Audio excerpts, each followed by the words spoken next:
day is an important day, an auspicious day as well, because a Chinese premier comes to Pakistan after a period of 11 years.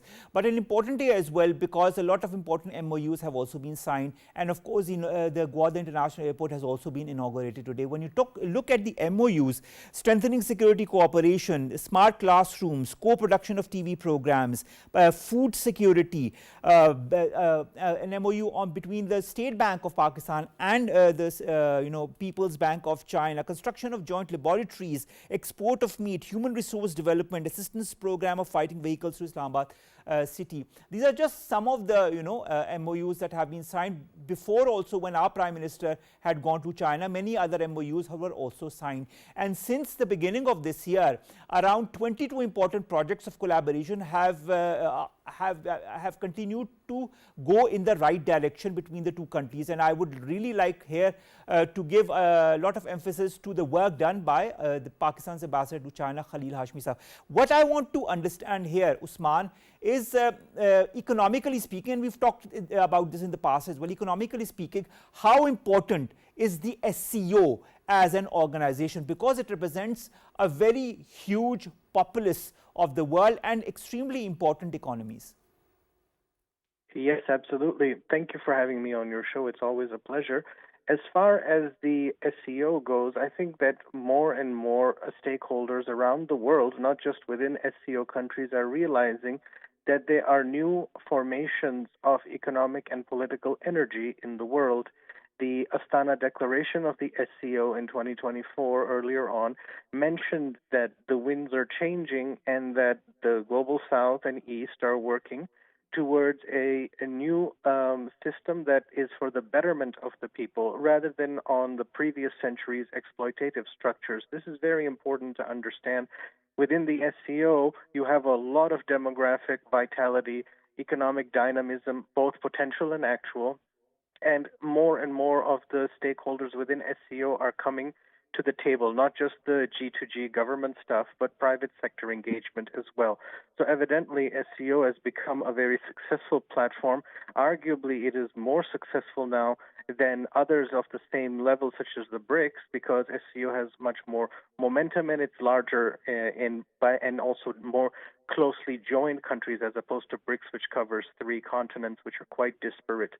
So I already see a lot of prospects in that. And with the point about the Chinese MOUs, evidently, both sides have done a lot of hard work and have done their homework for so many things to be put on the table. And certainly all of these avenues of cooperation exist, and you've rightly listed some of the key ones. And I look forward to seeing these implemented in further and further degrees. All right, but looking at Pakistan-China collaboration and cooperation in the economic realm, how important a partner do you feel China has been for Pakistan, continues to be for Pakistan, and would prove to be for Pakistan in the coming months? Absolutely. There is no question that this is a relationship that has been cultivated over generations, and it has only good things coming ahead. You may be aware that there was a messaging in certain quarters of the world that CPEC and CPEC and the Belt and Road Initiative might have lost some steam, but of course this isn't true. Phase 1 was successfully completed of CPEC, and what you're seeing now is the Phase 2 plus some allusions to the Phase 3 of CPEC taking place. So it was erroneous to claim that CPEC had lost steam. You're seeing that vigor continue from phase to phase within this large architecture, this large project. Chohan, coming to you, I'd like to understand what Khalid Saab pointed towards and something that we've discussed in the past as well. How interlinked are the China-Pakistan Economic Corridor and the shared objectives of the Shanghai Cooperation Organization? This is an excellent point, because oftentimes we may speak of the SCO without mentioning CPEC or CPEC without mentioning SCO. But indeed, as you were correctly alluding to, CPEC is in many ways a flagship of the SCO, to the extent that CPEC demonstrates how the values of the SCO, as they have been articulated in annual declarations and other summits, can be made manifest, can be made into a material reality. Because CPEC is something that is lived, it is done, it is something that people experience whereas the values articulated by the SCO are abstractions. So, how do you translate those values that are unanimously agreed among the participants at the SCO into something practical? Well, CPEC demonstrates that in an excellent manner. It is a long term orientation, it is something based on a shared future and co prosperity, and about creating linkages that have multiple dimensions and address many elements of the economy. So, certainly, CPEC is probably the most outstanding example of this, and it sets a role model for observers of the SCO as well as for the smaller countries that are already a part of it, that there is a lot possible so long as the members of the SCO are of one mind on key issues, and it seems, obviously to me, that they are. All right, Usman, speaking of key issues and speaking of key economic issues, one thing that has been the talk of many a town within the ambit again of the SCO is the common currency and currency exchange agreements between the countries of the SCO. Do you feel that this such a mechanism could be a game changer for all the countries that are part of this organization? Yes, it could. And certainly the point about currency exchanges, what you need to have is greater liquidity and convertibility. And having currency systems to facilitate exchange, the movement of goods, of services, of people through currency architecture would be very, very helpful. Certainly for the currencies that are less liquid within the SCO group. Now, insofar as having a joint currency, well, if that happened, then it would be a secondary currency, and its convertibility would then depend on several factors. So that's quite complicated. I certainly don't see it replacing the sovereign currencies because that would be the same as impinging on monetary policy. And then you see the case of the EU where countries as diverse as Germany, Netherlands, and Greece and Italy on two opposite sides have the same currency, and then they can't exercise currency independence and monetary policy. So I don't see it in that context, but certainly for the currencies that exist among SCO countries, they can certainly facilitate the exchange of them, the convertibility of them, adding an element of liquidity. And certainly if you have structures such as an SCO bank, that would help with that, as well as bilateral and multilateral exchanges on the currency side. So what we're trying to do is accelerate and facilitate commerce and exchange between SCO members for greater integration. And what should these SCO countries, maybe during this upcoming Council of the Heads of Government meeting of the members of the SCO, or even later in the coming months or years, should work upon in order to further diversify the already existing economic relationship between the countries of the SCO?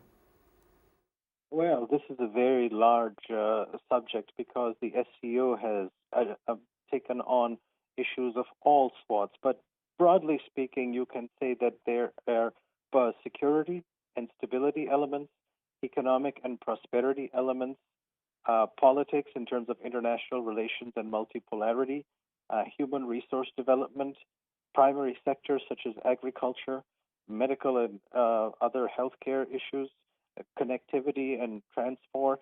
There's really so much that is done. And what is in terms of priority?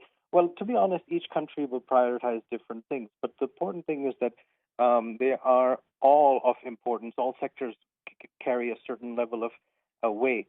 It's just that, for example, for some countries, security might be more immediate. For others, prosperity might be more immediate. So the idea of sifting between them is a little bit one-dimensional, where in fact the SCO has opened up an avenue to work on many fronts at the same time. So I'd certainly just bifurcate it into four things above all. One is the security and stability, so there's cooperation on anti-terrorism and other things of that sort. There's the economic prosperity stuff, which is the bank, the connectivity, moving things around. And then there would be the human resource stuff, which is about training and exchange of people and cultural ties and that stuff. And then you might say that the fourth is everything else in terms of that. So there is really no need to think for us to think one-dimensionally about it, one priority after another, but rather to think of the multidimensional areas of cooperation above all because the SCO is a group of countries that have lived more or less side by side for millennia, and the ties, the intimacy of ties between them has ebbed and flowed, and now we want those ties to flow once again across all dimensions. With you on that. Another thing I'd like to also discuss with you is counterterrorism measures. This is something that has been highlighted many a times during joint stakeouts between the heads of different important countries of the SCO.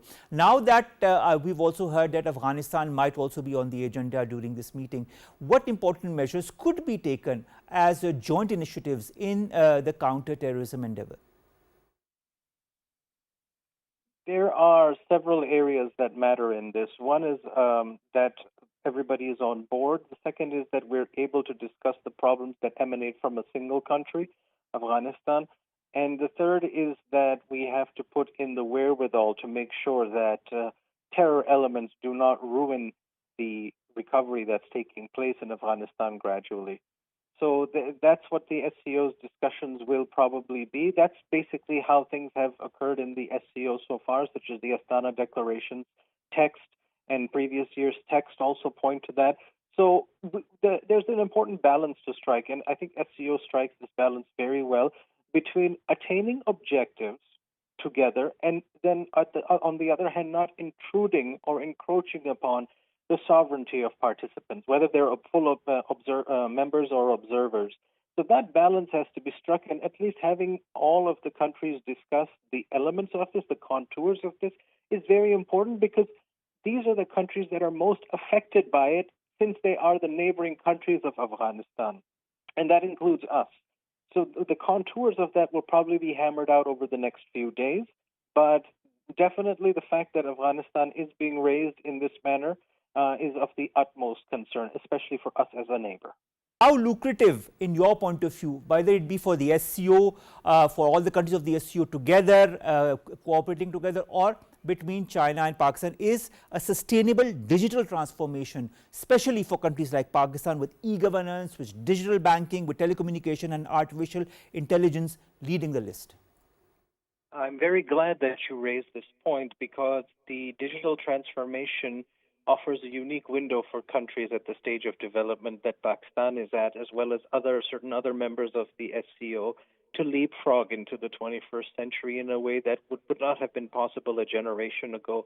To facilitate this transformation, the SCO offers a very good platform by prioritizing it and by emphasizing the ways that it can be done. CPEC particularly has made this manifest as a separate thing, but as part of the vision of the SCO for greater integration and harmonization, as well as for advancement and co-development, the digital transformation is crucial. As we have talked about many times on your show, there is ample scope for digitalization of Pakistan's architecture, both public and private sector. This, of course, will improve the efficiency of things, it will improve the cost-benefit analysis, and it will lead to higher profitability as well in the private sector.